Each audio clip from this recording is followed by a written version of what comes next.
Hello, and welcome to the Holistic Fitness Podcast, where you'll learn how to get your goals without burning out. I'm your host, Laurie, and this show isn't just about movement and nutrition. You probably already know that exercise is important for your mental and physical health and well-being. It's also about stress management, mindset, shedding those limiting beliefs, and working through some of that childhood trauma while you're at it. Today, I'm joined by Dr. Tsai, who is an award-winning, board-certified physician, TEDx speaker, best-selling author, and wellness and life coach, taking an integrative mind-body-spirit approach to helping accomplished women create alignment to live a healthy and meaningful life with ease. As a leader, physician, and a patient herself, she saw and experienced the impact of chronic stress on the body and was compelled to do more than just prescribe medications as a bandaid. Through her own healing journey, she explored and trained in a wide range of modalities and transitioned to entrepreneurship to make a bigger impact, taking an integrative approach to wellness. Dr. Tsai believes that everyone deserves to enjoy the life that they've worked so hard for, and it's time to say yes to yourself more and more.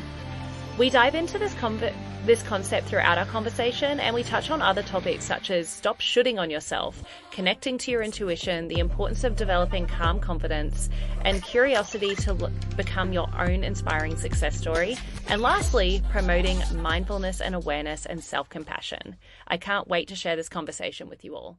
How are you going today, Cindy? I am doing well. Thank you for having me. I'm very excited to have you, someone who is an MD, so I'm not to drop assumptions onto you, very clever, knows your stuff, always excited, but also someone who shared this wide on TEDx as well. Your background is really impressive, and I'm so excited to dive into your brain today. Can't wait to share. Yay! So I am going to start this podcast the way I start every podcast. I feel like anyone that gets into this wellness space where we're really trying to help people in a way that sometimes is conventional, sometimes non-conventional, there's some sort of backstory as to why you've decided to go on this specific path. So can you tell me the context of what I need to know about you to know why you help people in this way today? Yeah, I'm happy to talk more. So for me, ever since I was young, I wanted to become a physician. I was very health conscious. I would be drinking water as a kid, just, doing all the right things. And I was fascinated by the human body, biology, sciences. And so being a doctor just made a lot of sense to me in terms of being the best way to help people, to help be healthy and well. And so I was very focused and worked super hard, going to all the top schools, Johns Hopkins, Dartmouth, Ivy League, checked off all the boxes. Love that. Everything, looking good. And everything seemed to, be going according to plan until when I was in residency training. This was 10 years back, where I woke up one day not being able to see. What? Yeah. And that's what I talked about in my TEDx talk. And how terrifying it was, right? Yes. The whole room looking dark and blurry, and also going to different doctors and not having an answer.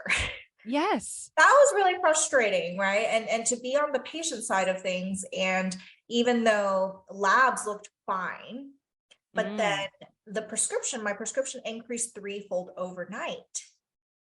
And the doctor being, looking back at me and being like, this is interesting. You don't want to be interesting to a doctor. No. Okay. You want to be very clear and straight and straightforward. So basically what happened was, a week later, other symptoms came up, and I was finally got a diagnosis where I had a very rare autoimmune condition impacting my eyes that could have led to full blindness. Jeez. And it really prompted me to slow down, to really think about what was going on in my life. Because we know that autoimmune conditions come from when there's a significant amount of inflammation in your body. And it's your body kind of going against itself.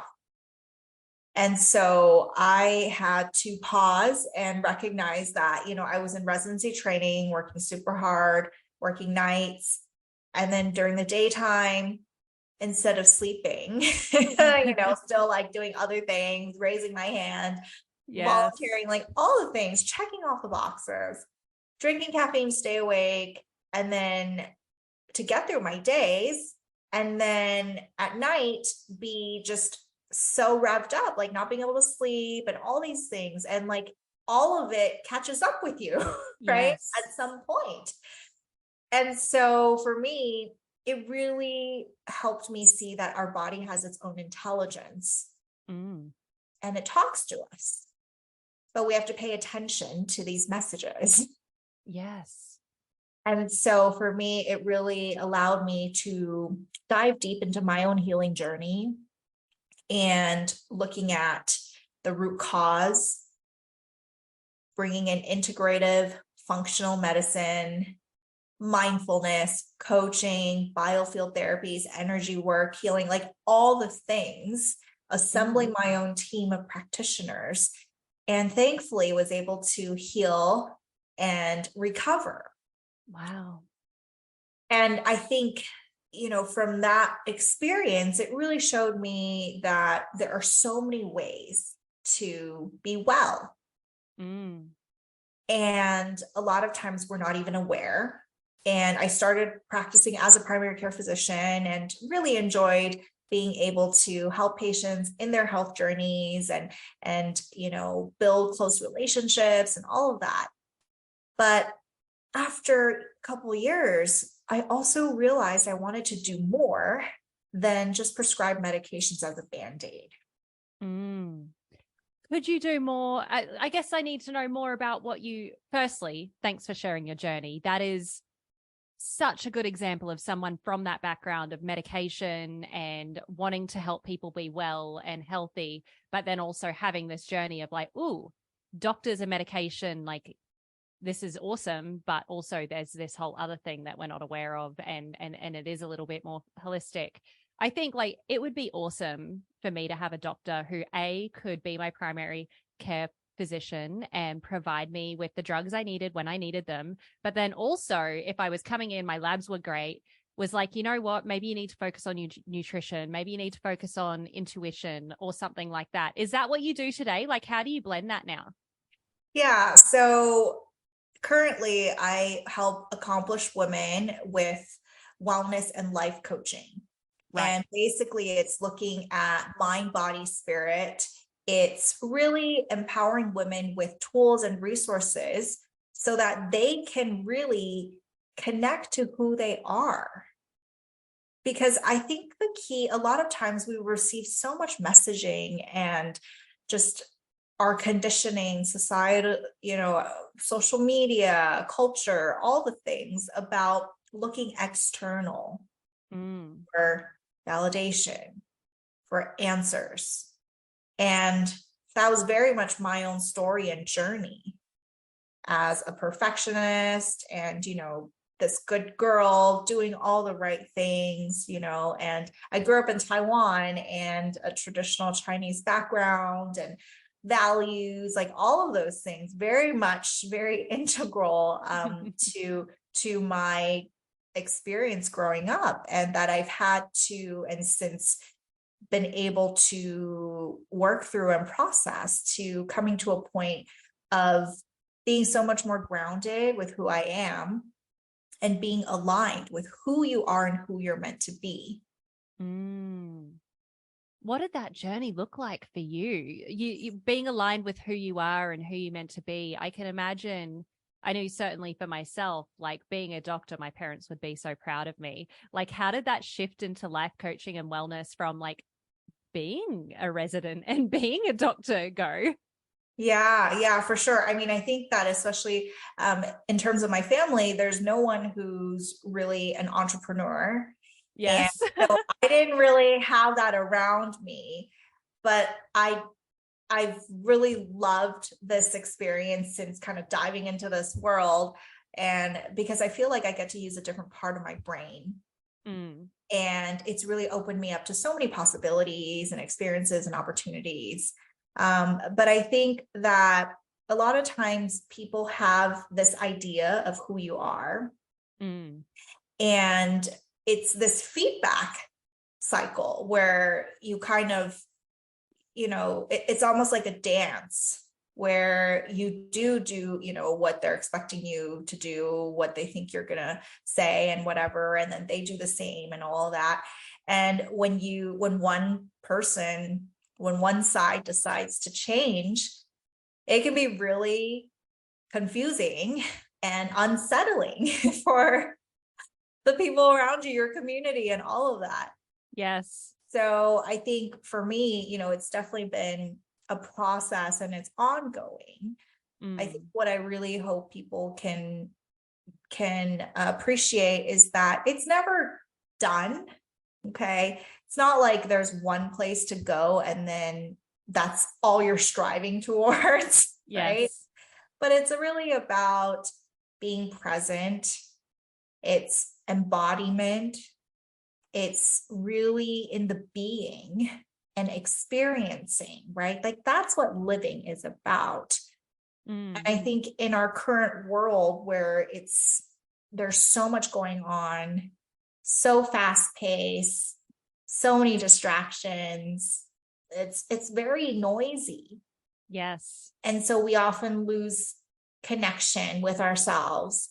And so I think for me, really, it's been so many things, thankful to have so many wonderful coaches, guides, healers, mentors, like all the things. I've tried so many things. And that's really what, like, a lot of this is because I did it myself. And that's why I feel comfortable sharing, teaching, guiding others, right? Like I'm never going to say something that I haven't tried that I don't know if works or not. But I think that it's also important to know as life happens, you will need different things. And different things will speak to you. And that's totally fine and to be expected. I think you hit on a really important point there. I think a lot of people think like once I've healed, I should be fixed, rather than knowing that the healing journey, like one trigger may not trigger you anymore, but you'll constantly be getting like more and more lessons to help the healing be even more deeply integrated within you. And I think like that's kind of growth mindset in itself. It's like, it's not cause and effect all the time. A lot of it is just like layers upon layers upon layers. It really is. I think, especially in the coaching world, a lot of times people talk about this onion or whatever, right? Like peeling back layers and layers. And I think that's really, really true. And also just really knowing that it's a process. Yeah.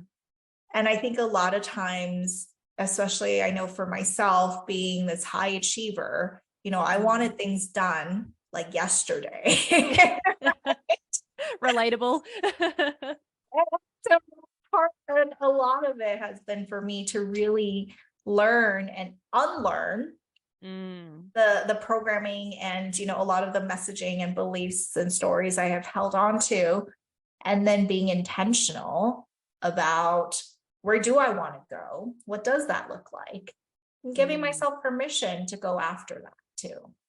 Absolutely. I mean, yourself, you are a high achieving woman. Some of the things you've done externally are very, very much high achieving. And you mentioned the people you help today are high achieving women, people that may be crushing it in corporate or whatever it is. They might be an athlete. What are some of the common qualities or personality traits that you notice in these high achieving women that are potentially layers that you need to like help them peel back and unlearn a little bit? Yeah, definitely. So I think a lot of times these women are, there's this sense that they're living this life of should. And I should have done that. This basically means, there's this need to be and do more in all areas of your life, right? Like that's like that high achiever, overachiever. And then they'll oftentimes experience guilt that's driven by obligation. It's like, oh, especially moms, I see like mom guilt is a really real thing. It's like, oh my gosh, right? Like I have to do that. I have to sign up for the bake sale. I have to like do all the things. Wow.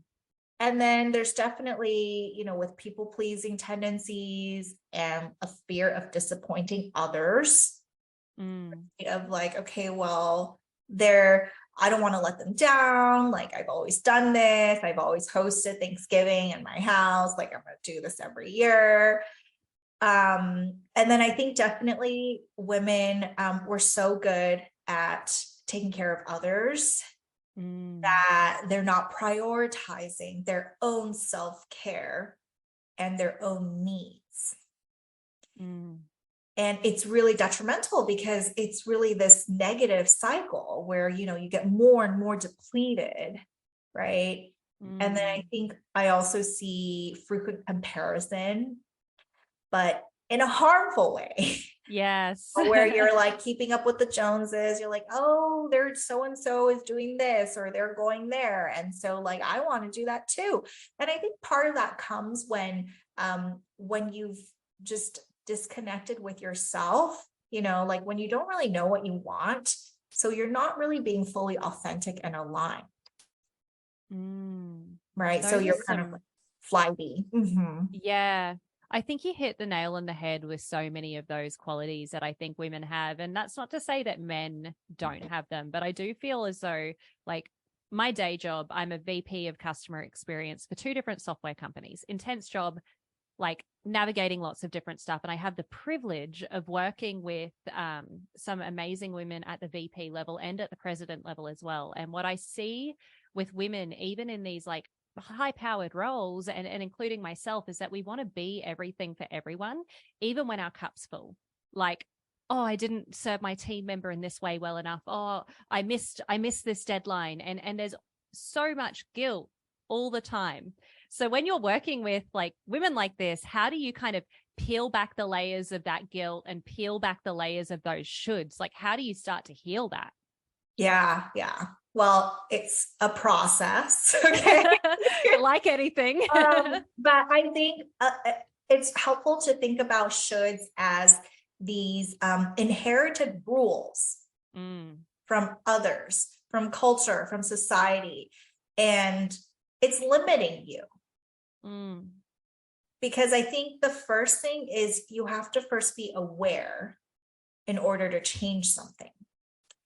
And a lot of times when we are going so fast, like 100 miles an hour, doing everything in all areas, we don't have that space to actually see what's going on. We're like missing the forest for the trees, right? It's like not actually, we're not being present.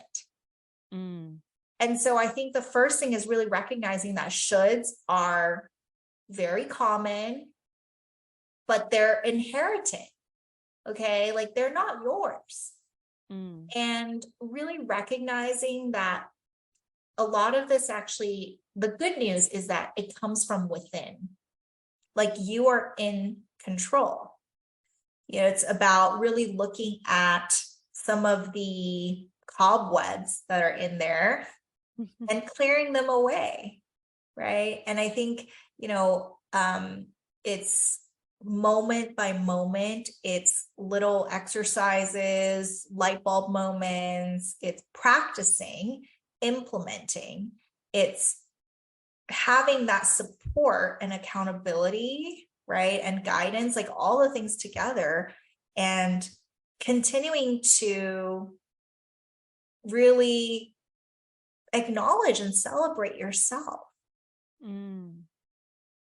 And I know in your work, right, a lot of times when we're helping people with behavior change, and for me, I really focus on change on the identity level, right? Helping you reinvent yourself and be in alignment with who you are and who you're meant to be.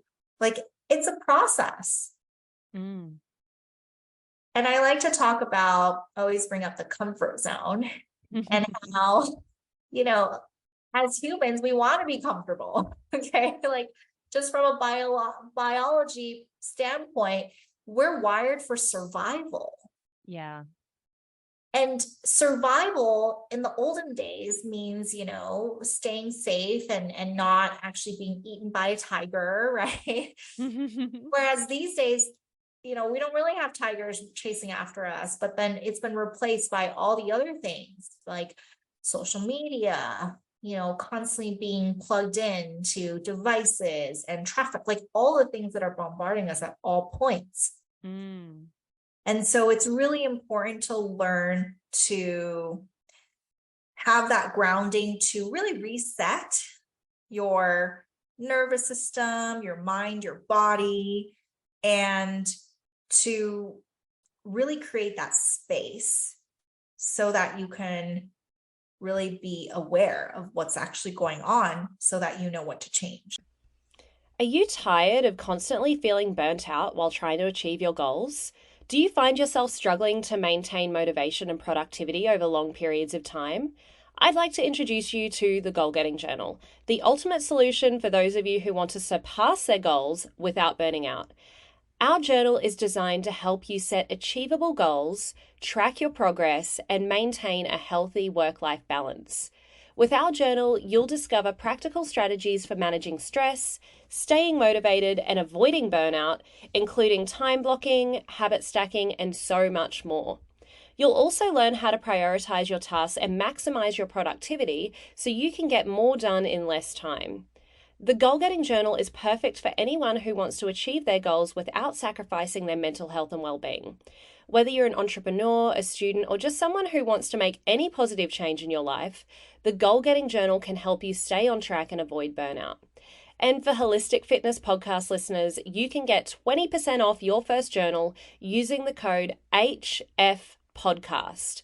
Go to goalgettingjournal.com and type HF podcast at checkout to get your discount. So what are you waiting for? Order the Goal Getting Journal today and start getting your goals without burning out.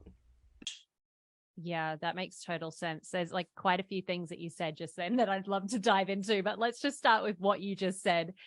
How do you, like, from being a medical student, like how busy it gets, you were struggling to sleep. Like, how do you help somebody that might be at the executive level, or they may be a high performance athlete, somebody that actually does have a lot of stuff to do? How do you help them ground to reset and give them a space to be? Like, how do you just switch that mindset? Yeah. Well, I think first it's really important to have a very safe place to explore this. Because a lot of times we just want to dive in. We're like, tell me what to do, right? Or exactly. Like, takers, like yeah, and if you're at that level, you're like, give me the pill or give me the specific action, give me the framework. And that's kind of what I'm asking. So distill it for me. Yeah, I mean, because I see this all the time, like clients, right? I'm like, okay. And I think part of it is very little tangible steps. Like it doesn't have to be really complicated.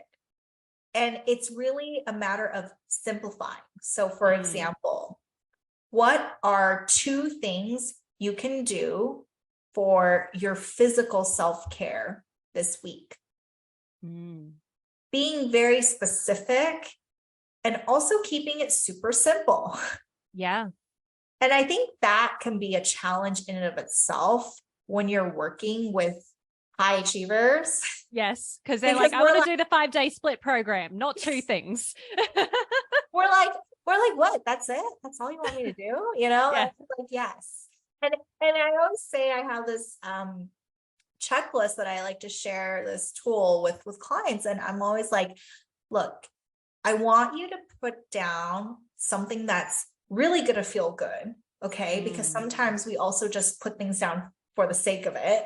We're like, oh yeah, I know I need to exercise, so I'm going to go to the gym, but not actually really enjoy it. Right. And it's like, well, there are so many ways to move your body. You don't have to go lift weights if you don't, like, that works for you. Yeah. And so number 1 is really getting clear, right? Like what it is that you want to do, what's actually really going to be nourishing. And then setting, something tangible of like, okay, yeah, especially if we're talking about like actual behavior change and being action oriented, like, okay, I will do this 2 times a week. for this amount of time.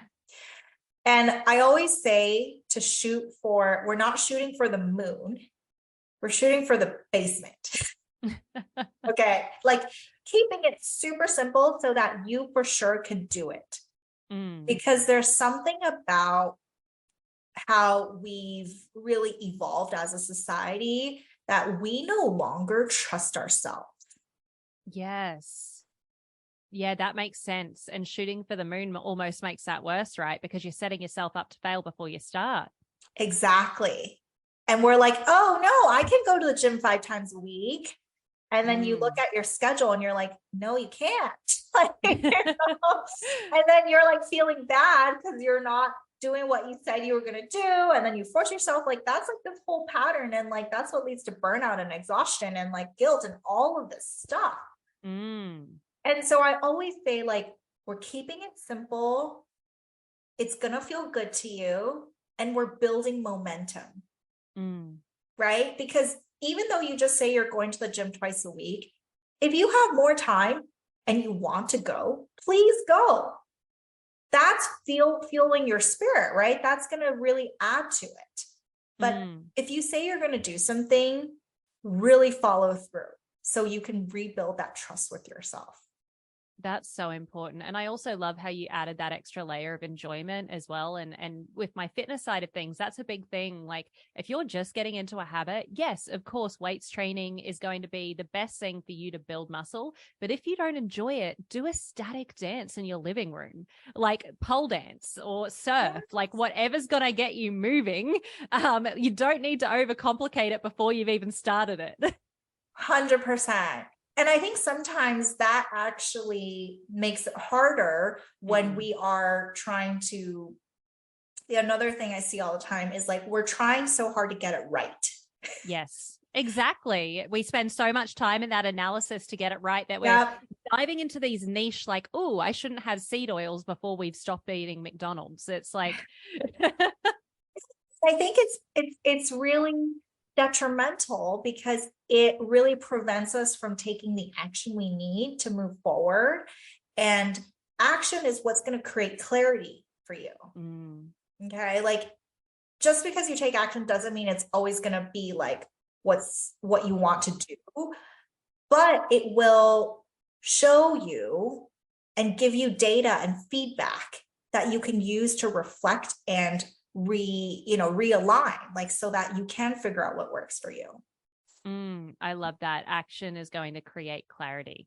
A lot of the time it's taking action even when you're kind of not very good at it, because that's either A, going to help you get good, or B, help you receive feedback, or C, you realize that that's actually not the thing for you. But regardless, action is what's going to create that clarity. But you've said it in 3 words so simply.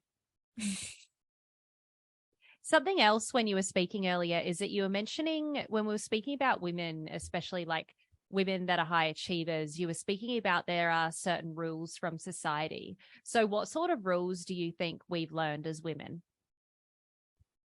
Definitely a lot of different rules.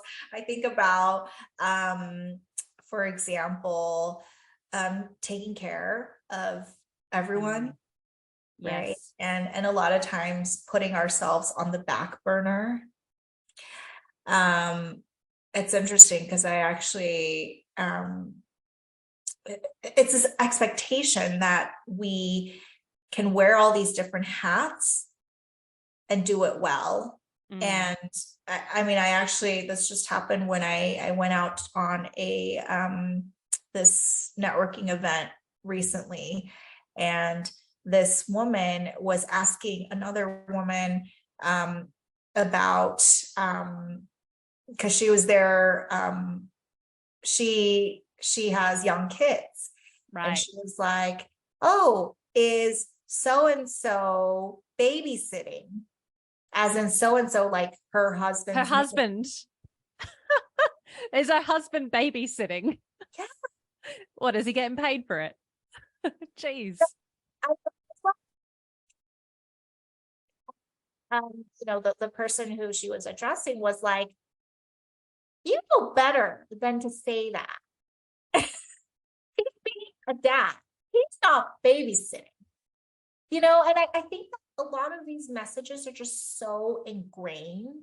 Yes. Oh, and also I think especially in corporate culture, because it's been such a masculine world, that a lot of times women have had to conceal some of our strengths as in terms of our feminine energy and flow and all of that, right? To kind of fit into a box. And I think it can be really stressful because you're not able to really be in your authentic self. You know, and I think it's just this world we live in is so fast paced. It's very much about like doing, going, like nonstop, you know, all the time. And this idea of like needing to be productive all the time.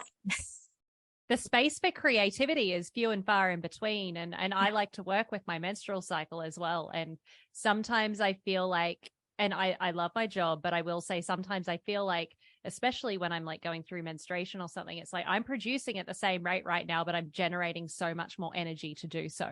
Like I really feel as though this was built around the male cycle, but I've got nothing to prove it. It really is. And I think that that's why I'm so glad there are more and more women who are sharing. We are bringing awareness to this, right? And because I think women have been suffering in silence. I think so too. I should We've open this conversation up to it. Yeah, I would love to like actually interview a 70-year-old corporate woman on this to kind of like to see. Actually, you might have you spoken to any older women? And yeah, did well, they suffer in silence? a lot of my clients are actually, you know, in the mid to late phase, and you know, in terms of their careers and whatnot. And yeah, I hear and see it all the time. Wow, that must be draining. Yeah. And I think it also unfortunately hardens you because it didn't feel safe to be yourself. I think there's also this belief, though, of women in leadership positions as being like, sorry about the language, but bitchy, or they're bitches, or they're worse than the men. And I wonder if it's because the women have been conditioned to be that way, or if like they're actually the same as the men, but being viewed in a different way. And I disagree with that. I've actually like the women that I work with in leadership and executive positions are incredible. They're not assholes. They're amazing. They bring their nurturing energy to the table. And I think they definitely have that healthy balance of masculine and feminine. But especially from like Gen X, I hear from people, Gen X and boomers, that's the way that women operate in business, which I personally disagree with. Yeah, I think it is definitely a reality based on the circumstances and the situations that they've been in and just the environment, right, that they were going through. And I think it's really unfortunate because it is such a fine line. And I think women are really not given enough credit. And that's why I'm just so motivated by helping women rise. Yes. And I love that you're helping women in that way as well, because we need to support each other and we need to like be less hard on each other too, because I feel like the world is hard enough on women. Yes. So let's like be kind to each other. 100%.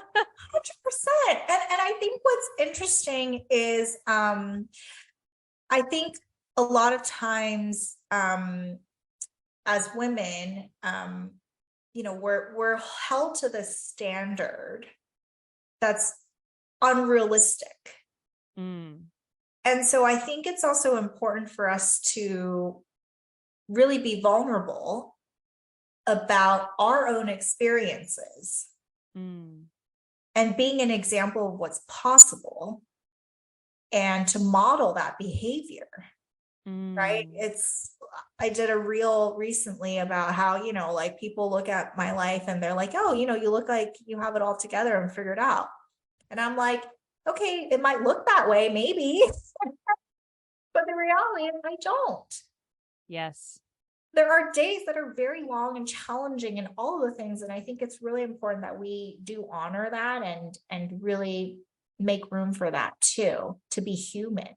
Yeah, I'm so glad you brought that up as well, because I think you can look at one slice of a person's life and then place like so much value on that, and then put comparison on yourself, as you mentioned earlier. Women are sometimes good at comparison. I believe you mentioned that earlier, but yeah.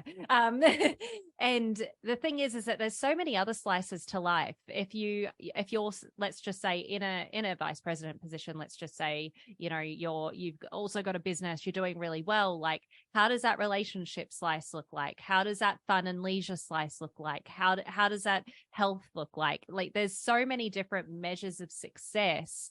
We kind of put ourselves down based on one measure when we're actually probably doing really well in one area of life, and it's just working on the other pieces. Yeah.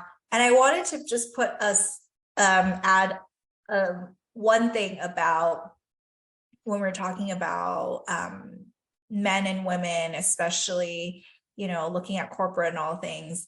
I do think there's something that can feel triggering to men. Okay. They see women who are in their power.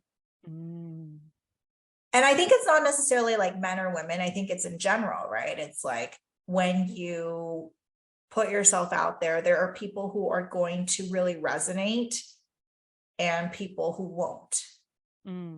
And instead of taking it personally, it's important to recognize it's a reflection of where they are at that point in time. And bringing a lens of openness, of compassion, and continuing to be you, right? And not letting that control you.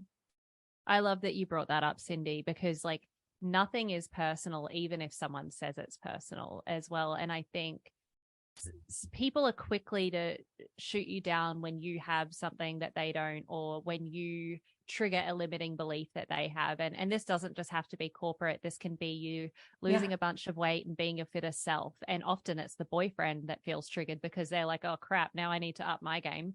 Or right. It could just be like you becoming a content creator. And I don't know with your reels, but I certainly know on TikTok, I can post a TikTok and there'll be varying opinions in the comments, all the time. It's like when you choose to shine, whatever way that is, you unfortunately attract butterflies or the bright, shiny things, but you also kind of attract some, I don't want to sound terrible here, but moth opinions too.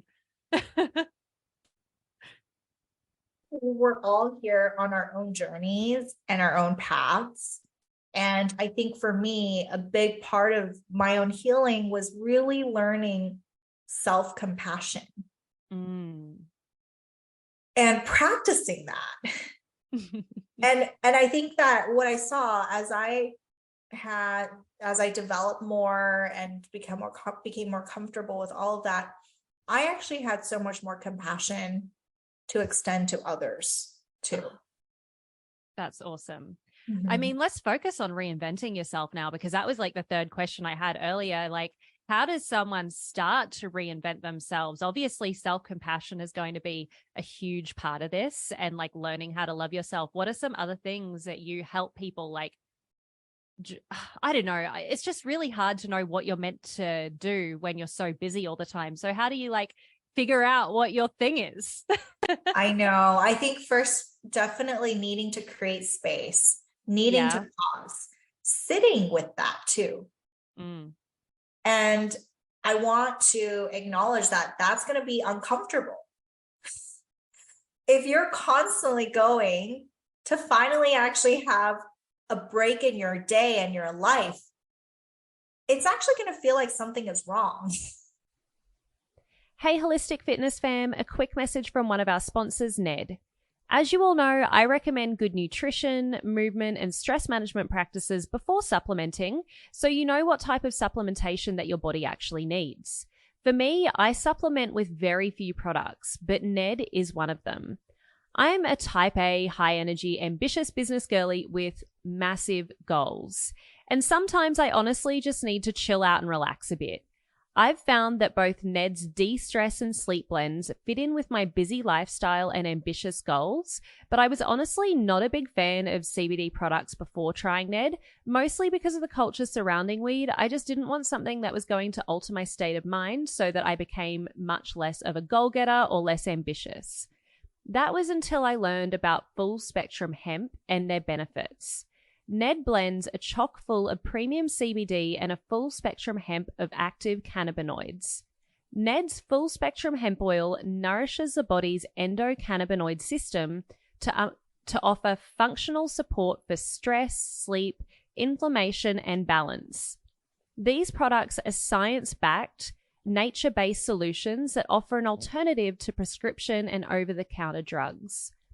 All of Ned's full spectrum hemp oil is extracted from USDA certified organic hemp plants grown by an independent farmer named Jonathan in Colorado. I'm obviously a big fan, but don't take just my word for it. Ned CBD products have over 2,000 five-star reviews, and they work with incredible partners in the medical field like Dr. Caroline Leaf, Dr. Christian Gonzalez, and Dr. Will Cole. Ned is providing Holistic Fitness podcast listeners a very special discount. If you'd like to give Ned a try, listeners get 15% off Ned products with the code LORILEE, LORILEE. Thanks, Ned, for sponsoring the show and offering a natural remedy to bring balance to so many people's well-being. Yeah.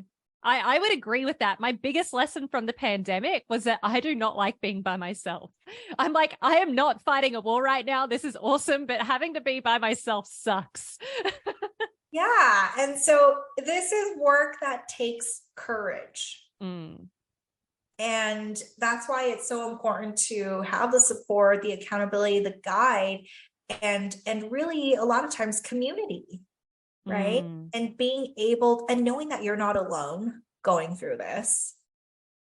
I know that for me, really finding people who resonated and going out of my circles, right? Like a lot of my friends, connections are in medicine. They're not entrepreneurial. They're, you know what I mean? And so it's very different, especially, you know, where I am now and all these other things. And so I think it's really important to have all those pieces, to pause, to make space. And I really think it's connecting to your fun and your spirit, bringing in the play and the wonder and the joy and that like all that like yummy goodness, you know, that we've, I think a lot of times just locked away, shoved under the rug. You know, if you don't allow yourself to dream and to think about, oh, that would be cool. That would be wonderful. I think most people maybe like start thinking about what they would want or like, but they immediately shut it down because they have those limiting beliefs come up about how, oh, that's not going to work for me. That's too hard. I don't have time for that. You know, I don't know how to do it. Like she can do it, but I can't. And I think it's such a disservice to yourself because the reason it's coming up is for you to explore. Yes. And so I think about reinvention as a process, right? It's not like there's one goal and you get there. It's going to have many versions and reiterations. But again, it's letting yourself play in the sandbox. It's pausing. It's making space. It's really connecting to all parts of yourself. I love that. You brought up so many great tips, like A, being able to like create a space, be still, but B, also like surrounding yourself with the community that you wish to be a part of. And then that last piece, like with regards to like allowing yourself to dream, allow yourself to have fun. And I really think like that community aspect and the allowing yourself to dream go hand in hand, because when you spend time with someone, you start being a dreamer, you start having these big goals. When you spend time with somebody who says, well, I can't be that, well, I can't do that, you find it really difficult to spend time with people stuck in those beliefs. Because for me personally, anyway, is it's draining. I quite like being quote unquote delusional when it comes to my dreams, and people that are going to shoot that down in themselves. It's not that I don't like them, but it's just from like you're attracted to a community that's going to call you higher. So all of these kind of work in tandem. 100%. And I think there's also sometimes this grief that can come about when you recognize that you're evolving and maybe some of your friends, loved ones are not able to support you in that way. Yeah. Or if they're not going on this journey with you. That's hard. And so I also really want to acknowledge that, you know, like it's not just the positive, the highs, all the good, but there's also a lot of other stuff, you know, the shadow, the darker things, right? The challenges that is part of this, but really taking it from this observer lens so that you actually have space to process it. And you're not going to take it personally as best as you can, right? And being able to allow yourself to feel and to move through it. Oh, that's such a beautiful point, especially that lens of the observer. You know, of course, if you're breaking off a relationship or a friendship or creating some distance, it's going to be hard and emotions probably will be triggered. But if you can attack it from a space of observing. And I think sometimes we get into, especially romantic relationships, we don't have that observer lens on. We're just like rose-colored glasses, all in fireworks.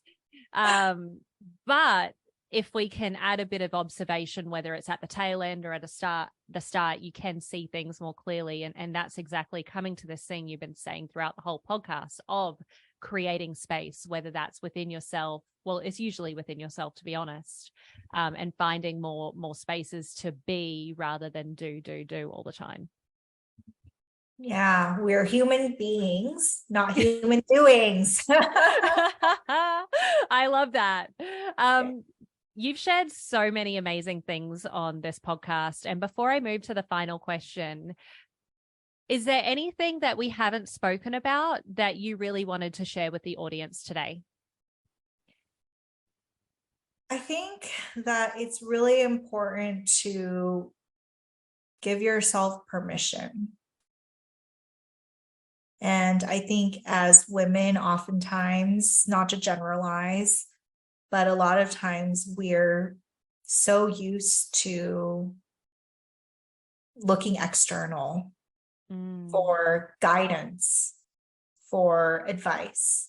You know, it's like, oh, let me call my girlfriends, let me like whatever. And I think that's why it's important. Like, it also depends, like who's around you, right? If the people are, you know, aren't necessarily understanding of where you want to go, they may not give you that permission that you need. And so I think it's really important to write yourself a permission slip and really just bring in the fun. You know, there's so much going on, but it's really being in the moment, bringing gratitude for all the little things, every little thing, right? All the things are adding up. Yeah, all those little micro moments that you can find gratitude for. And I love that you spoke about consensus building. Consensus building can sometimes be great when it comes to like making business decisions, but consensus building in your personal life of making life decisions is a whole different story. 100%. Yeah, for sure. Like, don't take this, you know, don't think about it as like, okay, she's saying, don't do any work at, you know, don't take any action at work. Yeah, it's like, I'm just going to do whatever I want, whenever I want without collaborating. That's not what I meant by that, though. What I meant by it is that we do consensus build way too much in our personal lives. I saw it on Facebook the other day of somebody putting a major life decision out there on a Facebook post. And then I looked at the comments because I was curious, and it was all these differing opinions. And I was thinking, how overwhelming. Like, how overwhelming to have this major life decision you're not sure about and then getting like 40 opinions on it. It's crazy. And that's an extreme example. But I think it happens a lot, right? Yeah. And I think that comes because we are so disconnected from who we really are that we don't even know what we want, what feels good, what's aligned, right? And we have this lack of trust and this feeling of inadequacy, imposter syndrome, and self-doubt and self-critics. Like, all these things come up because we're disconnected from our true essence. That I definitely felt that. I've really appreciated chatting to you, Cindy. We've got a final question on the podcast. I've recently just changed it based on, I guess, 3 guests ago. But it's the same question, but just flipped a little bit. Your 70-year-old self, so we're fast forwarding a few decades. What advice or what would she say to you right now in this moment of time? Have fun. Yay! I love that. I can imagine a 70-year-old Cindy as well, just being like, have fun, girlfriend, make the most of it. 100%. Yeah. That's awesome. I think people like, I love chatting with people in their 70s and their 80s. They just have like so much wisdom and so much life experience that it's just wild even to think what like someone in their 80s has been through, you know, the 60s and everything that happened then. And even with the pandemic, it's wild. Yeah, you definitely get a lot more perspective after going through different decades of life. For sure. Yeah. Just 1 decade. And I'm like, wow, I'm wise. I can't imagine how much wiser I'll be in 20 years. Jeez. Right. I'm sure so many people will have fallen in love like with what you've got to say, especially like so many people who listen to this podcast are the type that are always trying to get their goals and maybe burning out of it. So I know that your work will resonate with lots of people. How can we all get in touch with you and learn more about your work, Cindy? Absolutely. So a couple ways. I do share content and post regularly on social media. So my handle is at Cindy Tsai MD, CINDYTSAIMD, primarily on LinkedIn and Instagram. And I have my website, cindysaimd.com. You're welcome to visit there. I have a bunch of free, awesome resources, including how to connect to your intuition, which is really important, right, in order to make good aligned decisions for yourself. And then you're also welcome to check out my TEDx talk and also my best-selling self-help book. It's called So Much Better, with life-changing strategies to develop calm, confidence, and curiosity to become your own inspiring success story. So that's available on Amazon, Barnes & Nobles. Feel free to check it out. And I'd love to stay in touch. Awesome. And we will have all of those links in the show notes as well. So you can open up those show notes, buy the book, check Cindy out on LinkedIn, Instagram, or wherever you're at. Thank you so much, Cindy, for joining the podcast. I've really enjoyed this conversation. Thank you so much. This was great. Great. And wherever you're listening to the Holistic Fitness Podcast, whether you're in the car, cleaning the house, whatever you're up to, maybe you're working out, eat well, move well, breathe well. And until next time, keep shining.